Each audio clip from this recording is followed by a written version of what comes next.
Sir, বিদ্যুৎ জ্বালানি সেক্টরকে আপনি কিভাবে মূল্যায়ন করবেন? বিশেষত গত 15 বছর এবং এই সরকারের গত 1.5 বছর বিদ্যুৎ জ্বালানি সেক্টরে কি কি পরিবর্তন এবং উন্নয়নে কি কি করা উচিত বলে আপনি মনে করেন? ধন্যবাদ। আমরা তো দেখতে পাচ্ছি আমরা কীরকম সমস্যায় এখন আছি। হ্যাঁ, যে আমরা বিদ্যুৎ ঠিকমতো দিতে পারছি না।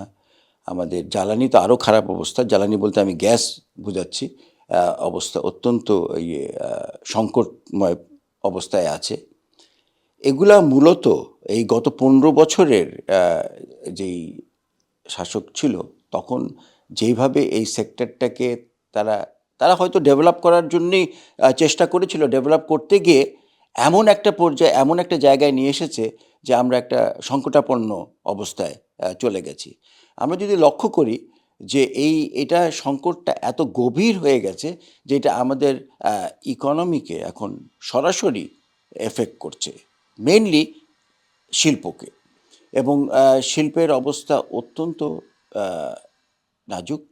তারা বেশিরভাগ শিল্প কারখানা তারা 100% ক্যাপাসিটি চালাতে পারছে না। দামের কথা বাদই দিলাম, ওরা বলতে যাচ্ছে যে আমরা যে দাম দিয়েও যদি এই বিদ্যুৎ কিংবা জ্বালানি পেতে পারি, গ্যাস পেতে পারি, তাও তো আমরা দিতে রাজি আছি, কিন্তু সেটাও হচ্ছে না, কারণ আমাদের সেটাও নাই। সো আমরা অত্যন্ত একটা সিরিয়াস একটা সিচুয়েশনে এসে পৌঁছেছি। এর মধ্যে এই দুটো ঘটনা ঘটে গেছে এই 15 বছরে আমাদের অনেক অবহেলার কারণে, যে আমাদের গ্যাসের রিজার্ভটা অত্যন্ত কমে গেছে এখন। যে এমনভাবে কমে গেছে যে আমাদেরকে প্রতিনিয়ত আর প্রতি বছর আমাদেরকে বেশি বেশি করে এলএনজি ইম্পোর্ট করতে হচ্ছে। এখন প্রত্যেক বছর যদি আমার এলএনজি ইম্পোর্ট বাড়ে, তাহলে অবশ্যই আমাকে আমার ডলারের উপরে চাপ পড়বে, কেন এটা ফরেন এক্সচেঞ্জ দিয়ে কিনতে হয়। তো আমরা এমন একটা সিচুয়েশনে আছি যে এই জ্বালানির আমরা যোগান দিতে পারছি না।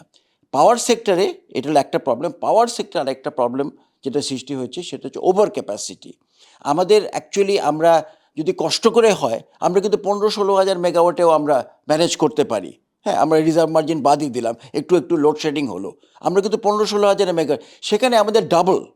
হ্যাঁ, 15,000 30,000 মেগাওয়াট আমাদের ক্যাপাসিটি আমরা বিল্ড করে ফেলছি। তো আমাদের যতটুক প্রয়োজন তার থেকে এতখানি বেশি, 70-75% যদি বেশি আমার পাওয়ার প্ল্যান্ট থাকে, তাহলে ওগুলা বিল্ড করার জন্য যেই ইনভেস্টমেন্ট হয়েছে সেই ইনভেস্টমেন্টের ভারটা এর উপরে পড়বে, যে কারণে আমাদের দেশে এখন বিদ্যুৎ এর দাম বেশি। তো এই দুইটাই আমরা জিনিসের জন্য আমরা সাংঘাতিক রকমের সাফার করছি।